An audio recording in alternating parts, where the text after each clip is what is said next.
हमें लर्न करने आज क्या, आज हमें समझने हैं या प्रैक्टिस करनी है बच्चों हाइजेनबर्ग, हेलो शगुन, हेलो देवांश, हाइजेनबर्ग और फोटो इलेक्ट्रिक इफेक्ट के कुछ क्वेश्चंस और उसके अलावा और जो क्वेश्चन मुझे लगता है इम्पोर्टेंट है वो मैं आपको आज बताने वाला हूँ। ठीक है बच्चों, एक एक करके इन क्वेश्चंस को समझते हैं और करते हैं। ठीक है,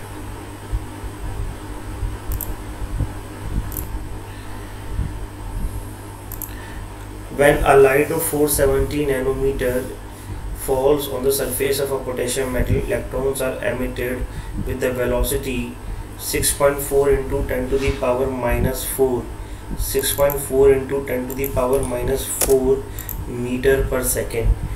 What sorry, not minus 4, I'm sorry, not minus 4, just 4.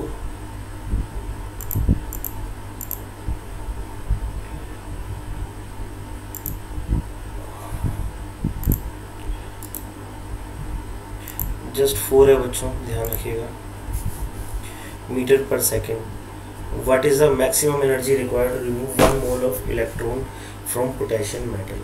ठीक है जी, अब ये क्वेश्चन में आपको क्या गिवन है। क्वेश्चन में आपको उन्होंने कहा कि भी एक लाइट है जिसकी 470 नैनोमीटर जो है वेवलेंथ है।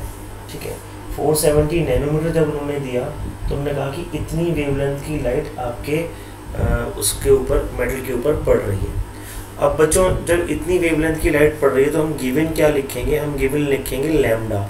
ये लैम्डा क्या है, जो लाइट पोटेशियम मेटल की सरफेस पे पड़ रहा है, समझ लो, वो वेवलेंथ ऑफ लाइट जो पोटेशियम मेटल की सरफेस पे पड़ रहा है वो कितना है, 470 नैनोमीटर, और हम कह सकते हैं 470 इंटू 10 की पावर माइनस 9 मीटर। ठीक है बच्चों, अब वो कहते हैं कि बताओ what is the maximum energy required, कितनी एनर्जी रिक्वायर है to remove the electron from 1 mole of electron from potassium metal. तो पोटेशियम मेटल में से 1 मोल इलेक्ट्रॉन को बाहर निकालना है, अगर उसकी वेलोसिटी कितनी है, इलेक्ट्रॉन की वेलोसिटी है 6.4 इंटू 10 की पावर 4 मीटर सेकेंड। तो हमें v दे रखा है कितना, वेलोसिटी दे रखा है 6.4 into 10 to the power 4 metre पर सेकेंड। अब बच्चों हमारे पास फोटो इलेक्ट्रिक इफेक्ट में जो फॉर्मूला आता है वो क्या आता है, वो आता है h nu equals to h nu naught plus half mv square. सबसे पहले तो आपको एक बात और बता दूं कि आपको मास भी पता होना चाहिए, किसका, आपको मास भी पता होना चाहिए इलेक्ट्रॉन का। याद नहीं है तो कर लो, क्योंकि कई बार मास गिवन नहीं होता। फिलहाल मैं यहाँ पर दे रहा हूँ तुम्हें, मास ऑफ इलेक्ट्रॉन है 9.1 into 10 to the power minus 31 kg, 9.1 into 10 to the power minus 31 kg। अब तुम्हें निकालना क्या है, बेसिकली तुम्हें निकालनी है maximum energy required to remove, यानी कि तुम्हें ई नॉट निकालना है। अब फॉर्मूला क्या होता है हमारे पास बच्चों, फॉर्मूला है हमारे पास h nu equals to h nu naught plus half mv square, where h nu is e, h nu naught is e naught and half mv square is kinetic energy. ठीक है, तो काइनेटिक एनर्जी आपको given है, E आपको given है, E naught आपको निकालना है, और E नॉट से आप क्या निकाल लोगे, h nu नॉट निकाल लोगे। इसका मतलब क्या हुआ, लेकिन सर हमें तो न्यू भी गिवन नहीं है, हमें तो लैम्डा गिवन है। तो हमें पता है क्या कि nu equals to c upon lambda होता है, और सी कितना है 3 into 10 to the power 8 metre पर सेकंड सी होता है। तो जब ये वैल्यूज हम पुट करेंगे फॉर्मूले के अंदर तो बच्चों देखिएगा फॉर्मूला क्या निकल कर आएगा, 6.6 इंटू 10 की पावर माइनस 34, जो कि किसका फॉर्मूला है, जो कि फॉर्मूला है h का, 10 की power minus 34 into 3 into 10 to the power 8 upon 470 into 10 to the power minus 9 equals to 6.6 into 10 की power minus 34 into 3 into 10 to the power 8 upon lambda naught, upon lambda naught. बल्कि इसको हमें लिखने की ज़रूरत ही नहीं है, हमें तो पूरी एनर्जी निकालनी है ना। So why we are writing this, हमें ज़रूरत ही नहीं है, हम तो यहाँ पर सीधा सीधा क्या लिख देंगे, equals to E naught, equals to E naught plus half into 9.1 into 10 to the power minus 31 into V दे रखा है कितना 6.4 इंटू 10 टू दी पावर 4 का स्क्वायर। वी कितना दे रखा है 6.4 इंटू 10 टू दी पावर 4 का स्क्वायर। ठीक है, ये वी दे रखा है। बोलो आती है बात समझ इतनी, हाँ या ना बताते रहना, वरना क्वेश्चन नहीं करा पाऊंगा मैं तुम्हें सारा। दोबारा देखो क्या क्या गिवन है बच्चों, समझो इसको क्या क्या गिवन है। वो कहते हैं एक लाइट है आपके सरफेस पे पड़ रही है, ये सन है, सन से लाइट आ रही है जिसकी वेवलेंथ कितनी है 470 नैनोमीटर।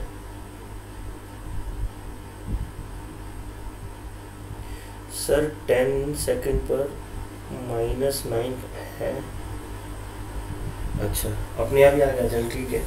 तो कितना है 10 की पावर 9 मीटर 470 नैनोमीटर, यानी कि 10 की पावर -9 मीटर जो है वो आपको वेवलेंथ दे रखी है। वेवलेंथ दी है, वेलोसिटी दी है, आपसे मिनिमम एनर्जी पूछी है, यानी कि थ्रेशोल्ड एनर्जी पूछी है। जब वो कह रहे हैं मिनिमम एनर्जी, मतलब वो क्या कह रहे हैं, मतलब वो कह रहे हैं थ्रेशोल्ड एनर्जी। तो आपसे थ्रेशोल्ड एनर्जी पूछी है, वो थ्रेशोल्ड एनर्जी जब आप निकालोगे तो ये फॉर्मूला आप पुट करोगे। बस अब आपको क्या करना है, अब इस फॉर्मूले के हिसाब से आपको क्या करना है, सारी वैल्यूज आपको पुट करनी है। देखिएगा कैसे, बस अब ई नोड क्या आ जाएगा हमारे पास, E naught will be equals to 6.6 into 10 की power -34 into 3 into 10 to the power 8 upon 470 into 10 की पावर -9। अब ये माइनस होना है, माइनस हाफ इंटू 9.1 इंटू 10 की पावर -31 इंटू 6.4 इंटू 10 की पावर 4 का स्क्वायर, 10 की पावर 4 का स्क्वायर। ठीक है भाई, जैसे ही ये वैल्यू पुट करोगे बच्चे, जैसे ही ये वैल्यू पुट करोगे आपके पास ई नोड आ जाएगा कितना, आपके पास ई नोड आ जाएगा कितना, कैलकुलेट करके E naught will be equals to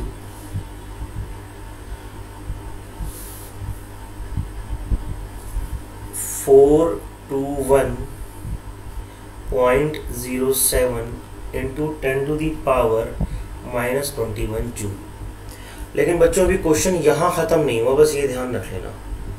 sir इतना लंबा कैलकुलेशन कैसे होगा, हाँ बेटा क्योंकि ये लंबा कैलकुलेशन है तो ये यकीन मान के चलो एग्जाम में ये क्वेश्चन 3 या 4 मार्क्स में आता है, इसीलिए ऐसे क्वेश्चन बड़े इंपॉर्टेंट बन जाते हैं। इनमें सिर्फ और सिर्फ तुम्हें जो डरना है वो कैलकुलेशन से डरना है। एक बार तुमने कैलकुलेशन सही कर दी मेरे बच्चे तो समझ लो ये क्वेश्चन तुम्हारे हाथ में आ गया और कोई तुम्हारे मार्क्स नहीं काट सकता फिर, ठीक। तो इसलिए ये क्वेश्चन क्या बन जाता है, इंपॉर्टेंट क्वेश्चन बन जाता है।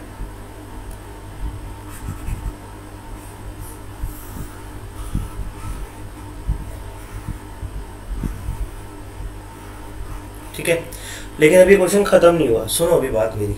अभी हमने क्या निकाला, ई नोड। अब इस क्वेश्चन में एक ट्रिक है, मैं ये क्वेश्चन क्यों करवा रहा हूँ क्योंकि इसमें एक ट्रिक है। वो ट्रिक क्या है, उन्होंने कहा what is the maximum energy required to remove 1 mole of electron. यहाँ वो हमारे साथ गेम खेल गए, उन्होंने 1 इलेक्ट्रॉन नहीं पूछा, 1 मोल इलेक्ट्रॉन पूछा है। अब हम क्या करते हैं, एनर्जी निकाल के आते हैं, आंसर निकालते हैं, ये वाला आंसर लिख कर आते हैं और बाहर आकर बोलते हैं भाई हमारा पेपर बहुत बढ़िया गया, फुल में से फुल मार्क्स मिलने वाले हैं। क्यों फुल मार्क्स मिलने वाले, हमने एनर्जी निकाल दी, है ना। लेकिन ऐसा होना नहीं है। यहाँ पर क्या होना है basically 1 mole, now energy require for 1 मोल। अगर 1 मोल की बात करें तो क्या हो जाएगी, वो हो जाएगी ई node into Avogadro number, that is 421.07 into 10 की पावर -21 इंटू 6.022 इंटू 10 की पावर 23। तो ये क्वेश्चन 4 मार्क्स का इसीलिए पक्का हो जाता है सिलेक्शन, यस समझे। तो यहाँ पर क्या हो जाएगा, अब आंसर आएगा आपके पास, क्या अब आपके पास आंसर आएगा that is 253.6 kilo joule. Kilo joule में डायरेक्ट चेंज कर रहा हूँ मैं, जूल से किलो जूल में भी चेंज करना है, याद रखिएगा। क्यों करना है ज़रूरी नहीं है, पर कर दो कुछ अच्छी बात है। 253.6 इंटू 10 की पावर कुछ भी नहीं है, इतना किलो जूल। और क्या लिखेंगे, किलो जूल पर मोल, क्योंकि आपने पूरे मोल की एनर्जी निकाली। तो भैया बहुत इंपॉर्टेंट क्वेश्चन बन जाता है। दोबारा देख लो एक बार इसको, क्या करना था इसमें आपको गिवन है क्या, इसमें आपको गिवन है वेवलेंथ, फिर वेलोसिटी गिवन है, आपसे उन्होंने पूछा 1 मोल इलेक्ट्रॉन की एनर्जी बताइए, आपने पहले 1 इलेक्ट्रॉन की एनर्जी निकाली, कैसे, फॉर्मूले में पुट करके निकाली, फिर उसके बाद आपने से क्या करा, फिर उसके बाद आपने से एवोगैड्रो नंबर से मल्टीप्लाई करा। अगर 1 मोल गिवन नहीं होता तो एवोगैड्रो नंबर से मल्टीप्लाई करने की ज़रूरत नहीं थी। सहज समझ में आता है, भवित, वर्णिका, मित्तल, वंशिका, बच्चों प्लीज़ रिप्लाई करें आप लोग। ऋषभ, जिनको नाम लिया है वो नहीं कर रहे हैं, बाकी कर रहे हैं, गलत बात है, ठीक है, चलेगा। तो ये आपका पहला क्वेश्चन हो गया किसका, फोटो इलेक्ट्रिक इफेक्ट का। अब फोटो इलेक्ट्रिक इफेक्ट के आगे और क्वेश्चन देखते हैं, कुछ प्रैक्टिस जैसे मैंने कहा आज मैं करा देता हूँ आपको, उसके बाद आप अपने आप असाइनमेंट्स या एनसीईआरटी से प्रैक्टिस कर सकते हैं, ठीक है बच्चों। नेक्स्ट क्वेश्चन लिखिएगा बच्चों। तो बच्चों क्वेश्चन आपके सामने है, प्रेजेंट है। When certain metal is irradiated with light of frequency 3.2 into 10 to the power 16 hertz कर लीजिएगा इसको, ये 1016 नहीं है, 10 to the power 16 हर्ट्ज, ठीक है। Let me correct it.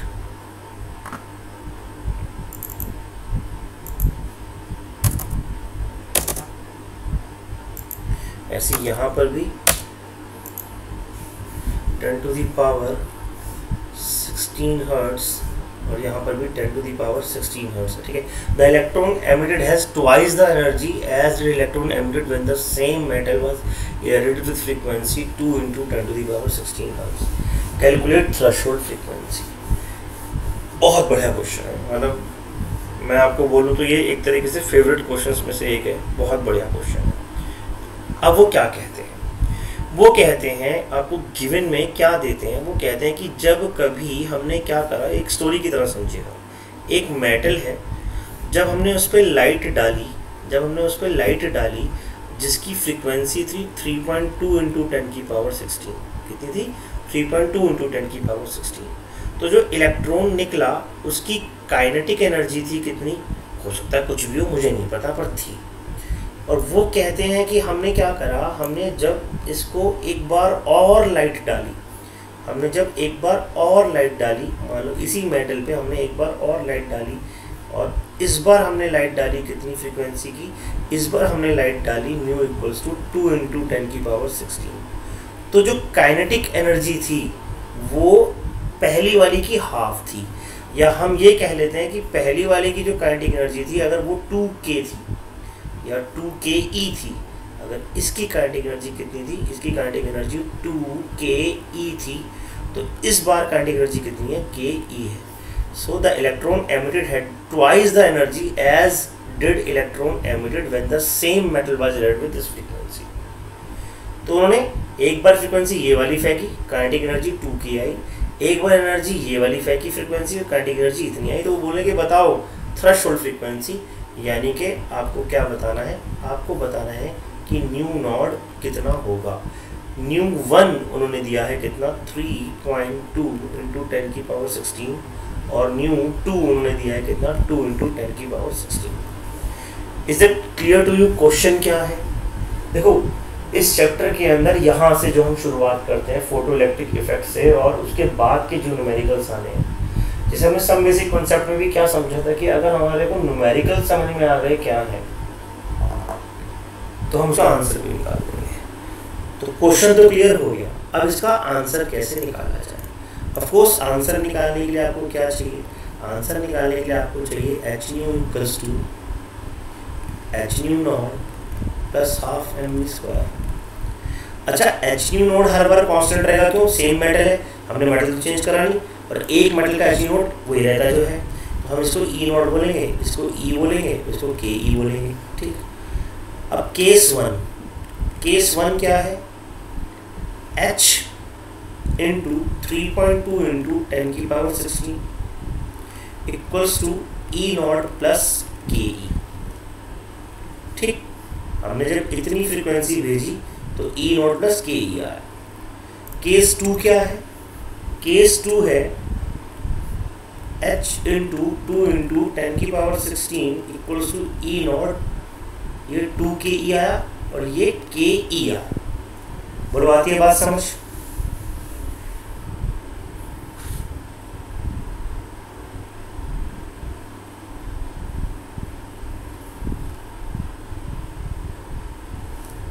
Yes sir. अब बस आपको क्या करना है, अब आपको ई नॉट निकालना है। क्या निकालना है? ई नॉट। अच्छा, एक फ़ायदा होगा आपको, अगर आप क्या करोगे, इसको ई नॉट की जगह एच न्यू ही लिख दोगे। क्यों फ़ायदा होगा? एच से एच काटने में कुछ आसानियाँ होने वाली है। एकदम से तो नहीं कटेगा, पर हाँ कट सकता है। H new not, H new not. Sir एक बार फिर, ठीक है बेटा, एक बार फिर बताता हूँ, देखो सुनो। वो कहते हैं कि आपके पास एक मेटल है, ये नीले रंग का मेटल है, इस पे पहले मैंने सन से लाइट भेजी तो उसकी फ्रीक्वेंसी दी, मैंने फोटोन फेंक के मारे तो उसकी फ्रीक्वेंसी 3.2 × 10⁻16।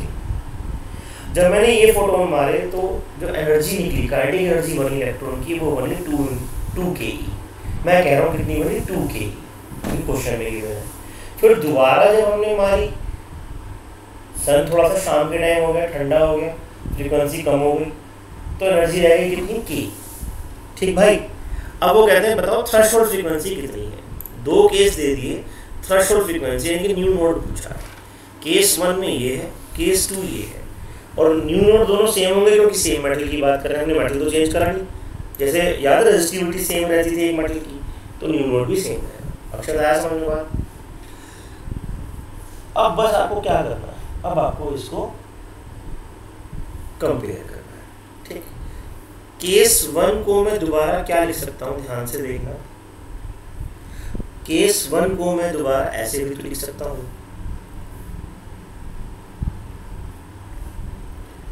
h इंटू 3.2, या चलो मैं 3.2 भी नहीं लिख रहा। अगर मैं यहाँ लिख दूँ ν1 पहले और यहाँ लिख दूँ ν2, किसी को कोई प्रॉब्लम नहीं होनी चाहिए। मेरे को लगता नहीं किसी को प्रॉब्लम होनी चाहिए, है तो भाई मैं तुम्हारा कुछ नहीं कर सकता, तुम जो चाहो तुम्हारा काम है।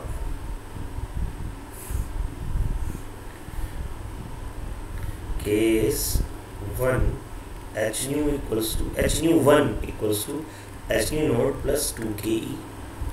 Case 2 hν2 equals to hν naught plus ke। अब मैं इसको लिख सकता हूँ क्या, अब मैं इसको लिख सकता हूँ hν1 minus hν naught equals to 2 ke, और मैं इसको लिख सकता हूँ क्या, hν2 minus hν naught equals to ke। ठीक, अब इन दोनों में से h कॉमन आ गया, इन दोनों में से h कॉमन आ गया। देखो मैंने इसलिए करा है काम, मुझे फ़ायदा मिल जाएगा। क्या फ़ायदा मिल गया? अब फिर से केस 1 क्या बन गया, hν1 minus nu naught equals to 2 ke, और केस 2 क्या बन गया, केस 2 बन गया hν1 माइनस ν2 माइनस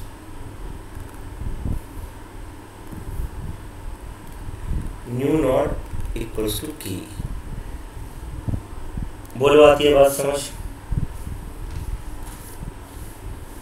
हाँ जी, यहाँ तक बात समझ में आती है। मैंने वैल्यू पुट ही नहीं कर रहा अभी, वैल्यू बाद में पुट करें, क्या फ़र्क पड़ता है? ठीक है ना। अब अगर मान लो मैं इस इक्वेशन और इस इक्वेशन को आपस में डिवाइड कर दूँ, दोनों इक्वेशन को आपस में डिवाइड कर दूँ,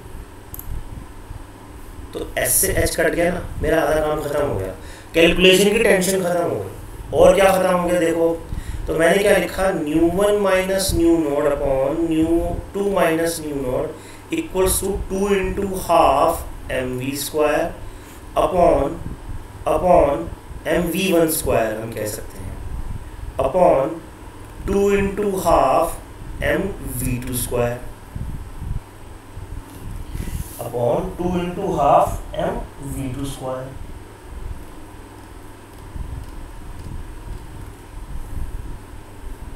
उल्टा बोल दिया, एक सेकंड बस, इसको सही करना है। बल्कि काइनेटिक एनर्जी भी कट गई, क्यों भाई? वो डबल ही तो ही है, डबल ही तो ही है। हाँ वही जब काइनेटिक 2 आ गया, लो हमें तो ये तो नहीं करना पड़ा और मजे आ गए। तो भैया क्या हो गया, µ1 minus mu naught equals to 2 mu naught µ2 minus 2 mu naught. ठीक ठीक, इसको सॉल्व करें अगर हम, तो सॉल्व करने के लिए हमारे पास क्या हो जाएगा, nu naught equals to 2 µ2 minus µ1, nu naught equals to 2μ2 minus μ1। बोलो हाँ के ना, अरे बोलो। तो न्यू नोड क्या आ गया, तो न्यू नोड आ गया 2 इंटू 10 की पावर 16 माइनस 3.2 इंटू 10 की पावर 16। लो जी, कैलकुलेशन के नाम पे बस क्या रह गया, कैलकुलेशन के नाम पे रह गया 4 इंटू 10 की पावर 16 माइनस 3.2 इंटू 10 की पावर 16।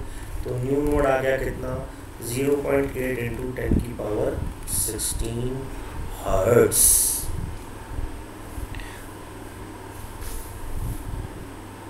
जीरो पॉइंट एट या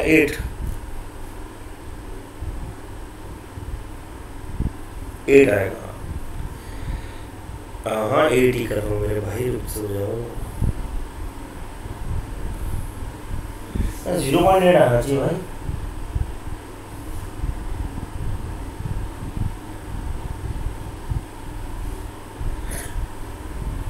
बिल्कुल 0.8 आएगा। अगर 8 लाना है तो क्या करना पड़ेगा, 10 की पावर 15 कर दो। और क्या, अगर तुम्हारा मन कर रहा है 8 में लिखना है तो साइंटिफिक नोटेशन में लिखना है तो ठीक है। उन्हें चीटिंग मारी हुई ना, आंसर करने वैसे ही है।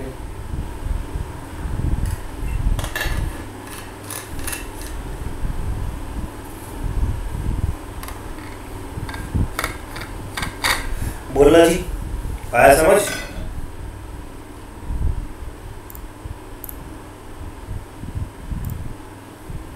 इस तरीके से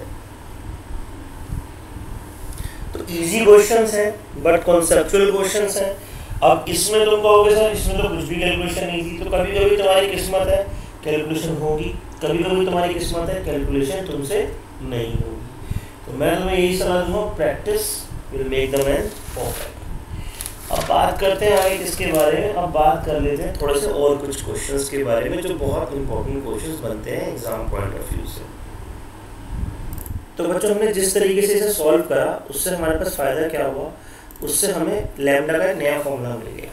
बोलो हाँ कहना, ठीक है गुड। अब एक और फॉर्मूला देखते हैं लैम्डा का। सर लैम्डा का कितने फॉर्मूले, मज़ा आएगा देखो। हाँ, निहारिका ने पूछा कि सर ऐसे कैसे कोई सी भी एनर्जी लगा सकते हो। बेटा एनर्जी तो एनर्जी होती है ना, एनर्जी की यूनिट क्या है, एनर्जी के डायमेंशंस क्या है। यूनिट डायमेंशन पढ़ा आपने, क्या आपने यूनिट डायमेंशन पढ़ा? अगर आपको याद हो तो ml स्क्वायर t-2 है ना। तो कोई से भी डायमेंशन हमें यही तो डायमेंशन का फॉर्मूला का फायदा था जब हमने 11th में पढ़ा एनर्जी के डायमेंशन से तो कोई सी भी एनर्जी लगा दो। कैसे, मैं समझाता हूँ। अब आपने जैसे 10th क्लास में एक चीज़ पढ़ी थी, आपने क्या पढ़ा था 10th क्लास में, v इक्वल्स टू, याद है v इक्वल्स टू W/Q। तो W की यूनिट भी क्या थी, जूल थी या नहीं थी? W की यूनिट भी क्या थी, जूल थी। तो हम बोलते थे क्या v इक्वल्स टू E/Q। हम बोलते थे क्या v इक्वल्स टू E/Q। तो E equals to VQ, E equals to VQ voltage, ये V क्या है वोल्टेज, ये V कौन सा है voltage into charge, potential into charge. याद है या नहीं है?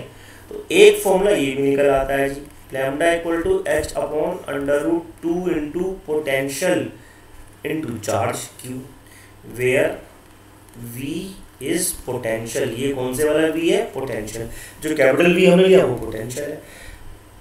तो लो जी एक फॉर्मूला और तैयार। डी ब्रोगली ने एक बात सिखा दी थी, किसी को कुछ भी लो और भेड़ लो, मजे कर। डी ब्रोगली ने ये मजे दिए जिंदगी में। E इक्वल टू mc² और h इक्वल टू h, पहले तो उसको मिक्स करके लैम्डा इक्वल टू h/mv बना दिया। फिर उसके बाद mv हटा के एनर्जियाँ लगाने लगा, है ना। तो ये सारी चीज़ें वहाँ पर निकल आई, ये फ़ायदा हमें यहाँ पर मिला। तो ये क्या हो गया, ये हो गए लैम्डा के फॉर्मूले। तो कभी कभार आपको क्वेश्चंस गिवन होते हैं, आपको कैसे क्वेश्चंस गिवन होते हैं वो मैं आपको बताता हूँ। फॉर एग्जाम्पल एक क्वेश्चन लिखिएगा, लास्ट क्वेश्चन है आज का, लिखिएगा एन इलेक्ट्रॉन of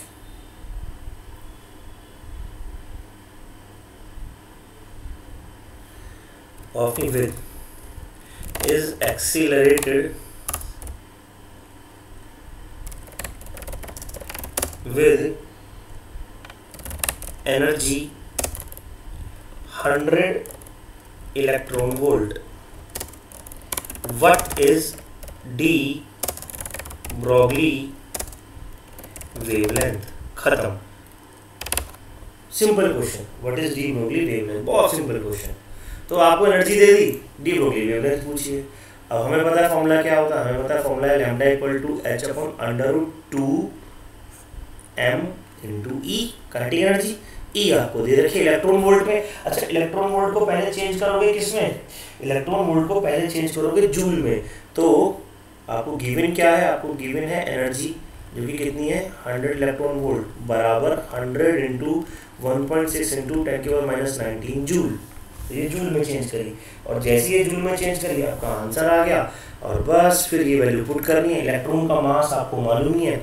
तो लैम्डा क्या आ जाता है मेरे बच्चे? लैम्डा आ जाता है 6.6 into 10⁻⁻34 that is the Planck's constant value upon under root 2 into 9.1 into 10⁻31 into 100 into 1.6 into 10⁻⁻19. Solve करो. लैम्डा आ गया कितना? लैम्डा आ गया 1.228. मेरी कैलकुलेशन थोड़ी स्पीड है तो मैं बड़े आराम से तुम्हें बता पा रहा हूँ. कैलकुलेशन करके मैंने एबैकस कर रखा है. उतने मीटर आपका आंसर आ गया. So this is how you can calculate the answer of such type of questions. तो ऐसे क्वेश्चंस भी एग्जाम में कभी कभार आपको दे देते हैं कि लैम्डा निकलवाते हैं डी ब्रोगली वेवलेंथ के नाम से.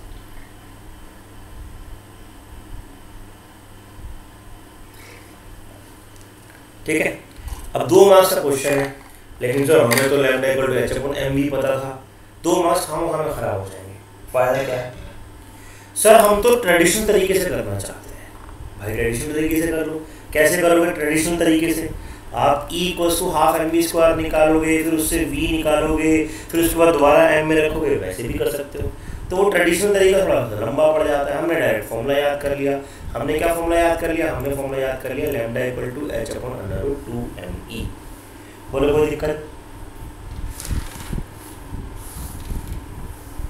ठीक है. कल एक आधा क्वेश्चन मैं आपको अनसर्टेनिटी का करा दूंगा और 5 नंबर का हो जाएगा. नहीं, वो तुम्हारी प्रॉब्लम है भाई. एक बार बताओ, तुम्हें मेरठ से दिल्ली जाना है. अब तुम कहोगे सर दिल्ली जाना है, बस की टिकट कितने का? 100 रुपये का. सर मैं काम करता हूँ ट्रेडिशनल तरीके से चला जाता हूँ पैदल. भाई साहब वो तुम्हारी प्रॉब्लम है. लगने 100 रुपये थे. अब वो तुम देखो तुम्हारे साथ क्या होगा, है ना? तो उसका कोई फायदा. छत पे बैठ के चला जाऊँगा सर तो क्या 50 रुपये की टिकट लगेगी? ऐसा तो होगा नहीं. हाँ, तुम पहुँचोगे नहीं पहुँचोगे ये नहीं पता, पैसे 100 रुपये देने पड़ेंगे. क्वेश्चन का मार्क्स उतने का ही रहेगा. ठीक है बच्चे. तो ये हो गया है क्वेश्चन. अच्छा, अभी क्या है, कई बार एक क्वेश्चन और आता है दिमाग में. उस क्वेश्चन का आंसर ढूंढना और मुझे बताना. कल हमने एक क्वेश्चन पूछा था. मैंने आपसे जब शुरुआत की थी स्ट्रक्चरल पैटर्न की तो मैंने कहा था ये न्यूक्लियस है एटम का. इतना तो हमें पहले भी पता था. वो तो चलो हमने दोबारा पढ़ लिया. और बाहर इलेक्ट्रॉन घूम रहा है जैसे भी हो. हमने कहा electron is negatively charge and inside the nucleus there are क्या क्या है? प्रोटॉन्स हैं और न्यूट्रॉन्स हैं. अब प्रोटॉन पॉजिटिवली चार्ज होते हैं तो ऐसा क्यों नहीं होता कि इलेक्ट्रॉन भी न्यूक्लियस के अंदर आके रहने लगे? क्या प्रॉब्लम क्या है इसको? ये क्वेश्चन का आंसर आप मुझे कल बताओगे. अगर ढूंढ सकते हो तो ढूंढो इसका answer. And not just answer, इसको प्रूव करोगे. तो कल हम ये प्रूव करेंगे कि क्यों इलेक्ट्रॉन न्यूक्लियस के अंदर नहीं आ सकता. ठीक है. तो आज हमने यहाँ तक पढ़ा और कल हम पढ़ेंगे क्यों इलेक्ट्रॉन न्यूक्लियस के अंदर तक नहीं आ सकता.